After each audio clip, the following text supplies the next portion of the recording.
Welcome to Rampage. Now, I wish to apologize. This is late. I wanted to upload this in the afternoon, but I forgot. I'm not going to sugarcoat it. I forgot. I did some stuff today and then I went for a walk. Now, I got to say it as a guy like me who has a tendency to... I walk with a cane. I'm not going to lie about it. I'm disabled. I walk with a cane. And when I do whatever I'm doing, and especially walking, once I'm done, I'm tired. I totally forgot. And by the time I realize it, it's like already late in the night, and I'm going like, oh crap, I forgot to do it. But I'm going to do it as long as it's still within the day. Even if it's near 12 o'clock, I'm going to do it. So this is what we got for Rampage.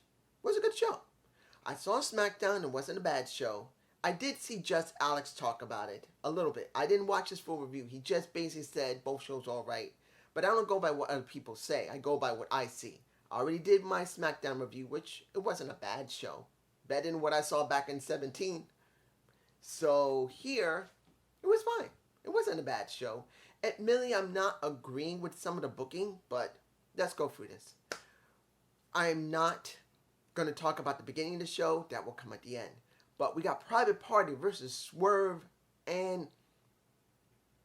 Guys, what the fuck did I just witness in that match? Lee looked fine. Cassie and Quinn looked fine. But what the fuck happened with Swerve Strickland? Now, mind you, I've always said he's very charismatic. He has a great charisma. You know, he's got great charisma. He can talk on a mic. He's got a good look. He isn't a slob. He works pretty well in the ring. But I've always said he doesn't sell very well. He doesn't sell very well to his opponents. But what I just saw, now mind you, this does happen periodically with other wrestlers. Only thing is that I'm shocked that Cassidy is alright. Because that one move, and this is one of the only images I ever put in my Rampage. This is the only one I'm going to put in. I'm putting this one image in. You see Swerve was supposed to flip Cassidy, I believe it was Cassidy, not Quinn, flip him up and do a power bomb with him, but then Cassidy was supposed to take that power bomb and do a Hurricanrana with it. He did not lift him up correctly at all, and Cassidy came down on the back of his freaking neck. Now, I'm not saying that this is exclusive to Swerve. I'm not. Swerve is no different from anybody else. I'm not singling him out because I hate his ass. But what the fuck? That was an extremely bad botch. That could have gone so badly that Cassidy could be paralyzed from that if it had gone a little bit further forward. If he had gone a little further forward as he messed up trying to do Hurricanrana. I'm not even saying that Cassidy was not at fault. He also screwed up. But there wasn't that much he could have done. He tried to do the Hurricanrana, but Swerve did not lift him up right, and he already had him in a very bad, awkward position, where no matter what he did, he was going to land very high on his shoulders near his neck. Swerve really screwed up there. And even though he seemed to be alright, and he managed to complete the match, and I'm hoping he's okay. What does this mean for Private Party?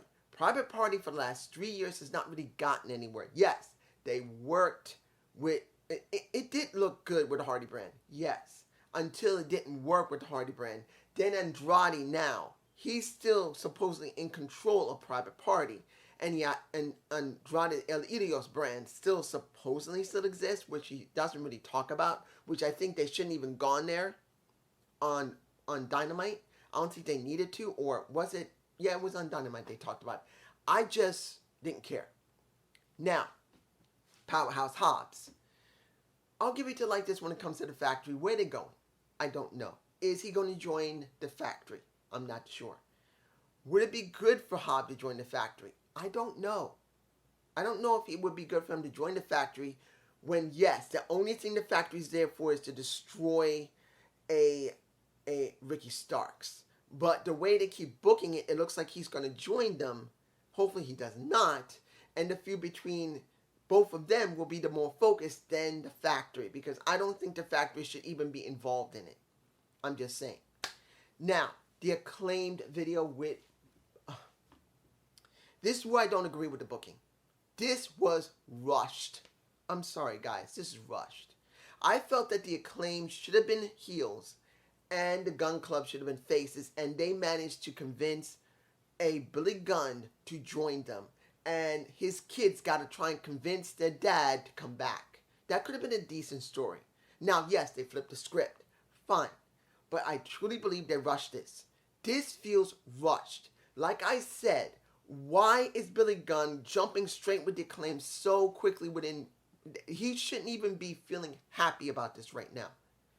And even though he doesn't hate the Acclaim, he wants to focus on his kids. And the Acclaim could still be there saying, look, Billy, we're here for you, man. Look, citizens, I said, I can't. I'm not against you guys. I like you. You know I do. But I got to deal with this with my kids. I got to deal with them myself. This is what I think that should have happened. He should not be dealing with the Acclaim. He should try and deal with it first and then have the Acclaim. I just don't agree with this booking. I don't. Next week they're going to have that match. I just don't agree with it. I'm sorry. Now, FTW title with Clayton. I can't remember his first name, but Clayton versus Hook. That was not even a match. That was not even a match. That was a massacre. They wanted this guy to just fall by the wayside. They wanted him to fall on the sword of Hook. They wanted Hook to look as strong as possible. So they had him just say, look, we want you to job incredibly fast. Fall on Hook's blade. Fall on it. He said, really? Fall on it. Okay. If I'm going to get a job, I'll fall on it. Shunk. He fell on it. He put the red rum on him within a few seconds.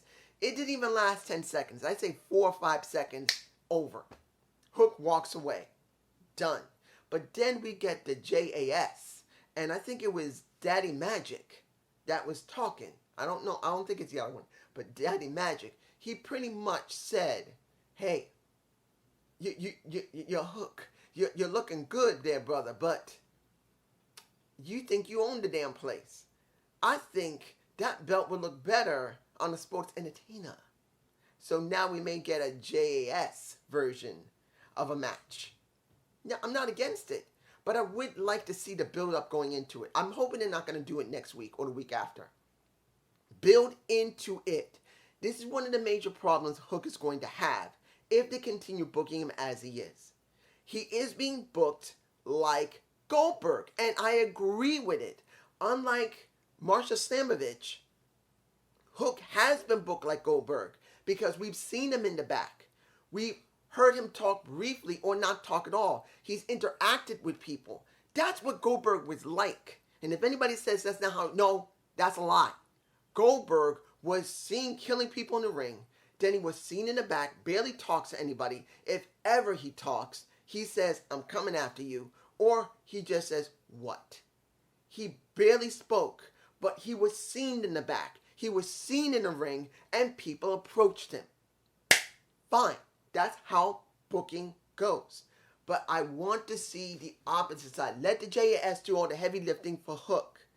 They need to have this for Hook, where to make him feel important, they got to drag this out more than just 1 week. Do 2 or 3 weeks with JAS. Messing with Taz. Hell, mess with freaking Taz a little bit. Not he has to take a bump. He can't. His neck is too badly jacked. But see that they're messing with Taz. Talking with him. And Hook doesn't like it. And Taz has to say something to his kid. There's nothing wrong with that. Make it a focus of having his dad and the kid together. That's what I'm saying. Now, we got Buddy Matthews, Buddy Matthews of the House of Black going up against it wasn't even a match. Sin Pentico was wiped the hell out. He was destroyed. But we do get Miro coming out. And yes, we see a Julia Hart there. Yeah, I'm remembering her. I usually have a problem remembering somebody if I don't see them enough. But seeing Julia Hart there, basically approaching Miro last week, and he telling her, no, don't come near me. Only my hot wife can come near me. Well, I gotta say this. CJ is freaking hot and gorgeous. But that little piece of ass is jailbait. I'm sorry. That piece of ass is jailbait. You could easily say you got a CJ here who is not here, and you got a jailbait ass is here. So it's going to be one of three things. Sooner or later, with a Julia Hart, she's going to have some wrestling matches eventually. No problem. But will she have a wrestling match against some of the women on the roster? Or a possibly joining CJ? I truly believe CJ will come eventually to AEW, and she's going to go up against Julia Hart first, because I doubt Julia Hart dealing with Miro face to face is going to end. It's going to be the best way to book her into AEW, unless they're not doing that, which I think is dumb, because they just set this up. It could work. Finally, a semifinal match for the Trios Tag Title Tournament. Best Friends versus the Trustbusters. Thank you for the one who left it. I think it was Extreme D. I'm mispronouncing your name. You know, I know you. I recognize your name, but I'm bad speaking names. I'm bad remembering names. I'm dyslexic, so I'm lucky I said D or id. And that's not a joke. Dyslexics will see the word, they'll remember the word, but when it comes out scrambled.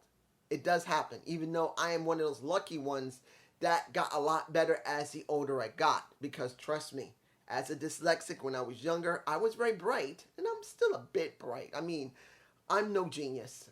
I wish I was. But my dyslexia has subsided a bit, so it's a little more easier for me to be able to function compared to most people who has very bad dyslexia. They can't even read properly. They can't even read a simple sentence, even at the age of 51, after trying for 30 years or 40 or 50. I'm just saying. Was the match fine? It was fine. I will say that that orange punch was very nice on the big man. In the end, Best Friends won. I wasn't surprised. But as I said before, when it comes to now, the Trustbusters, what are you doing with Sonny Kiss? Is he eye candy? Or she's eye candy? Whatever she or he wants. It doesn't really matter. I don't care. It counts on the booking. As Candy, you got to have three things. And I'm saying this right now. You got to have a certain look, which he does have. He's got to have a certain way to talk. Or she's got to have a certain way to talk, which we have not heard. Which might be a good thing, because even if he does or she does talk well, if it's not in the right context, it'll screw up. The third, is that person going to go in the ring eventually? Now, this is where Sonny is not very good in the ring. Not that he sucks or she sucks. It's not the point. It's that style of wrestling that is used with a team like the Trustbusters, I don't think is compatible. The only option they have with him is extremely rarely get into the ring and just help with interference. I truly believe it'll mess up their persona if he starts wrestling too much, and the way he acts will make things very confusing. Not because there's nothing wrong with having a gay guy there. It's that his style of wrestling is not compatible with theirs, because most of the time it's very high flying and they want to be very high impact. They already got one high flyer already, so they don't need two. Unless he's going to get hurt and then Sonny takes his place, then it'll be fine. But you don't need two high flyers. That's the reason when you look at Jurassic Express, yes, you had Jungle Boy, but also you had the Stunts. I forgot his name. It's been a while since I've actually seen him. Marco Stunt. There you go. He didn't wrestle much. He was only there when it was needed. He would only help once in a while, and very rarely did he go in the ring. That's what has got to happen with Sonny. The same thing. Finally, the part that I believe is the most important, the setup for the ROH title. Now, we open up with Ricky the Dragon Steamboat, and we open up with not only Wheeler Yuta, with Claudio Castagnoli, but also we get eventually a Dustin Rhodes, who comes out and says, dude, because he's proud, and this is Claudio. He says, I'm proud to be the ROH champion, but I don't like to be like this. I want to be in my ring attire because you're in street clothes. I want excuse me, I want a challenge. That's when Dustin comes out and says, dude, I've known you a long time. We have faced each other multiple times, as we know, WWE. And I have never had a title shot, which honestly is not a lot. He's never had a title shot in WWE, just like his brother Cody never got a title shot in WWE. He got the tag titles. He got an IC title. I think he went and got the US title, or even a hardcore title, I think. Or the European title. No, he's never had the European, I don't believe. I know he's had the tag titles. He's had the IC title. He may have even had the US title. But he's never had the World or WWE title. Never. He made it clear, I've never held a title. I want one. I will give you my best. Give me a shot. And pretty much Claudio says, I know you. You're like me. And just because I'm holding this title does not mean I am not still wanting and being hungry. I'm just like you. And I'll let you do it. Next week, we'll have that match. So now they got this set up for ROH. But, I still don't feel comfortable. What are they doing with ROH? I understand if Tony's still trying to get a company. If he's still trying to find a network. Honestly, put it on YouTube, please. Look, the YouTube channel for ROH is still there. Start uploading videos of full episodes of ROH and say on there, we are temporarily leaving it on YouTube until we put it onto a damn network. Why not? If you're not going to put it on the Fight Network and the app, and you're going to wait for a real network, put it on YouTube and make it feel important. You got a whole bunch of people. Look at Gresham. Jonathan Gresham left because, what? There's no ROH. There's nothing to represent. He's holding a dead title. And that was Claudio's doing too. He's holding a dead title because there's no promotion or no brand to work with. Please, someone tell Tony, just put it on YouTube. Reactivate the channel with full episodes. With all the people you want to use on ROH. Put them on there. This is dumb. It doesn't feel important, the titles. I'm sorry. Where's the US title? Tell me. Where's Samoa Joe? Why isn't he defending it? Is he still hurt? Or are they having him only come out once in a while? Is the schedule set up like that? That's not good for the TV title. What about the Pure title? When is the next time the Pure title is going to be defended with Wheeler Yuta? I don't know. We do have the world title now. If they're shuffling one after the other, fine. But then we still got to wait for FTR to finally decide when they're going to actually defend the ROH titles. Because they still got to defend the AAA titles and the New Japan Pro Wrestling titles on top of ROH. So they really need a show. They need a show. They need ROH, not Dynamite, not Rampage, not Elevation, and not Dark. They need ROH.